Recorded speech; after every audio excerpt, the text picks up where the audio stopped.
Hello, and welcome to Emerging Curiosity, a channel that works to inspire thought and shine an inquisitive light on a multitude of topics. Indulge yourself on a quest for knowledge as we explore the interesting side of reality. If you believe in aliens, want to believe, or maintain a healthy skepticism, it's important to look at the most compelling accounts available in order to indulge your curiosity. From the late 1940s until recent years, more and more information has been made available to the public regarding UAPs, or unidentified aerial phenomena. Despite funding in 2012 drying up, the US government has maintained a task force dedicated to investigating such occurrences. As recently as June of 2020, the US Congressional Intelligence Committee has requested public disclosure surrounding UAPs from said task force, causing an uptick in interest and an ever-increasing demand for full disclosure. To find the origin of these files, we start in the late 1940s. One of the most highly specialized units in the Air Force at the time, the Air Technical Intelligence Center, ATIC for short, was tasked with the creation of a team named Project Sign.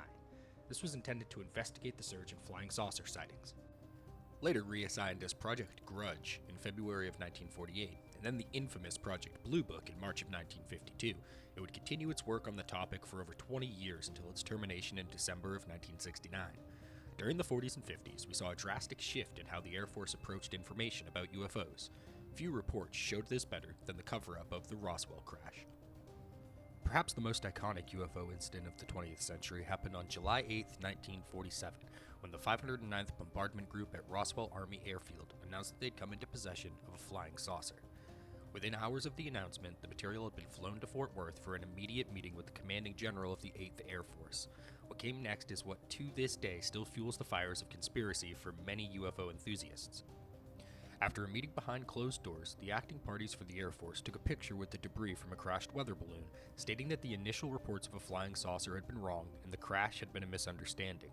While there are many other points about the Roswell crash that are unverifiable, including several alien bodies being recovered, the last 50 years have given us definitive proof that this picture and the story provided by the Air Force was falsified intentionally to downplay public concern.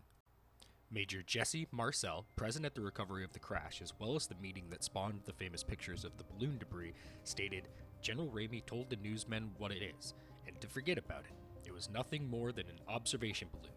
Of course, we both knew differently." He's further quoted as saying, "We found a piece of metal about 1.5 to 2 feet wide and 3 feet long. It felt like you had nothing in your hands. It wasn't any thicker than the foil from a pack of cigarettes. The thing that got me is you couldn't bend it, you couldn't dent it, even a sledgehammer would bounce off of it. I'd never seen anything like it before." In the 1990s, the Air Force also stated they had misled the public and lied about the balloon. Their new explanation, however, was not aliens, but a top-secret kite project named Project Mogul. During the start of the Cold War, it was of the utmost importance to hide spying campaigns from Russia, and as this was a project dedicated to listening for Soviet atomic testing, the fabrication began. With mounting public concern surrounding flying saucers, Project Grudge set out to ease the minds of US citizens and sway people to believe that the aerial phenomena occurring could all be explained by terrestrial means. The Project Sign personnel and top intelligence agents were reassigned, and new staff operated on the premise that all reports could be explained conventionally.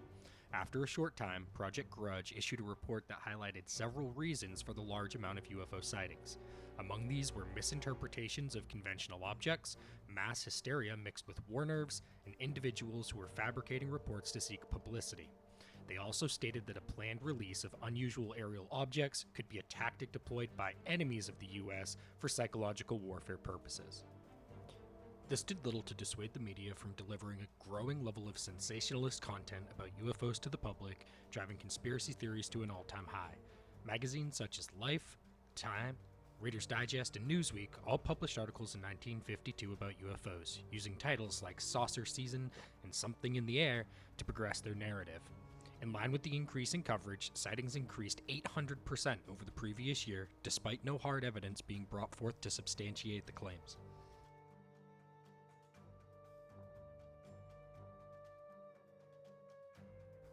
On July 29, 1952, Major General of the U.S. Air Force John Samford held a press conference where he addressed the actions and intent behind the investigation into aerial phenomenon available from the National Archive. Watch as the Major General deflects any notion of mystery on the topic, and when citing unexplained occurrences, states that their main objective is to determine hostility towards the U.S.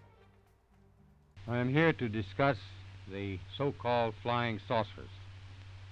The Air Force interest in this problem has been due to our feeling of an obligation to identify and analyze to the best of our ability anything in the air that may have the possibility of threat or menace to the United States. In pursuit of this obligation, since 1947, we have received and analyzed between 1,000 and 2,000 reports that have come to us from all kinds of sources. Of this great mass of reports, we have been able adequately to explain the great bulk of them, explain them to our own satisfaction. We've been able to explain them as hoaxes, as erroneously identified friendly aircraft, as meteorological or electronic phenomena, or as light aberrations. However, there have been a certain percentage of this volume of reports that have been made by credible observers of relatively incredible things. It is this group of observations that we now are attempting to resolve. Our basic difficulty in dealing with these is that there is no measurement of them that makes it possible for us to put them in any pattern that would be profitable for a deliberate, custom sort of analysis to take the next step. We have, as of date, come to only one firm conclusion with respect to this remaining percentage, and that is that it does not contain any pattern of purpose or of consistency that we can relate with to any conceivable threat to the United States. We can say that the recent sightings are in no way connected with any secret development by any department of the United States. Spanning over 20 years, more than 12,000 sightings were reported to Project Blue Book. Of those, 701 remain unidentified. After Project Blue Book's cancellation, a majority of its contents were declassified and made available to the public. The amount of information that is now available to us is astounding, including a first look into several projects that could have been deemed aerial phenomenon all on their own. Project 1794 was a collaboration with a company named Avro Canada, hence its more common name, the Avro car. Declassified documents show the initial goal of this aircraft was to allow vertical takeoff, achieve speeds of Mach 4, and fly as high as 100,000 feet. The National Archive has a 140-page report available to the public, and you can find the link in the description below. While some projects like the Avro car never made it more than a few feet off the ground, others like the U-2 spy plane or the SR-71 Blackbird were the cause of many sightings that the military preferred leave unexplained. This habitual practice of concealment, while understandable during the Cold War times, led to a decade-long quarrel over the extent to which the government had declassified UFO information. This culminated in May of 1980 when a court ruled that the government had conducted a thorough search in good faith. Governmental involvement with this topic remained low-key and largely out of the public eye throughout the 80s, with no currently known project on the matter. We mentioned briefly earlier in the video that in 1994, the Air Force released their final word, to this point, on Roswell, in a brief report still available on their website entitled Roswell Report, Case Closed. Aside from this dismissive report, the 90s give us no new declassified documents, and this takes us to recent years. The leak of the Pentagon UFO videos in 2017, which were later confirmed and declassified in 2020, has started a renewed hope for better public understanding. The now publicly known Unidentified Aerial Phenomenon Task Force is set to release findings in 2021, leaving us to remain curious until their first disclosure. Before I leave you to finish drawing your own conclusions, I'll ask that if you enjoyed your time here, be sure to like the video and subscribe for future content. What follows is the complete video and audio from the Pentagon UFO videos. Thank you for watching Emerging Curiosity.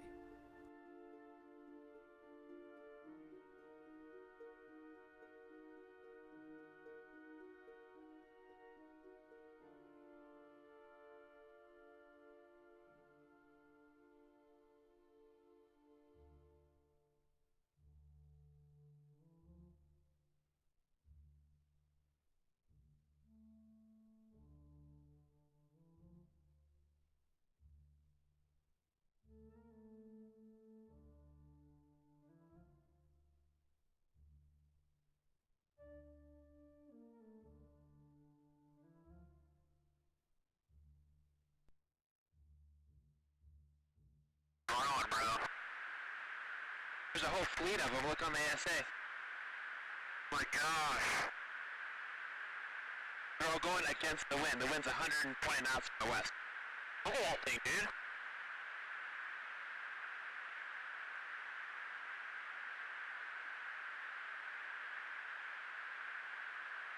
That's not our LNS though, is it? It's not. That is the LNS, dude.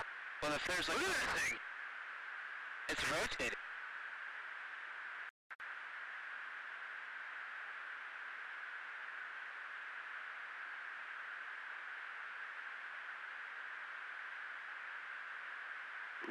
Echo 6-1 Tango, Roger, Oh, got it! Woohoo! Roger, there's troubleshooting as soon as I get...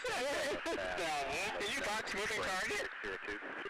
No, I took an auto track. Oh, okay. Oh my gosh, dude. Wow, look at that.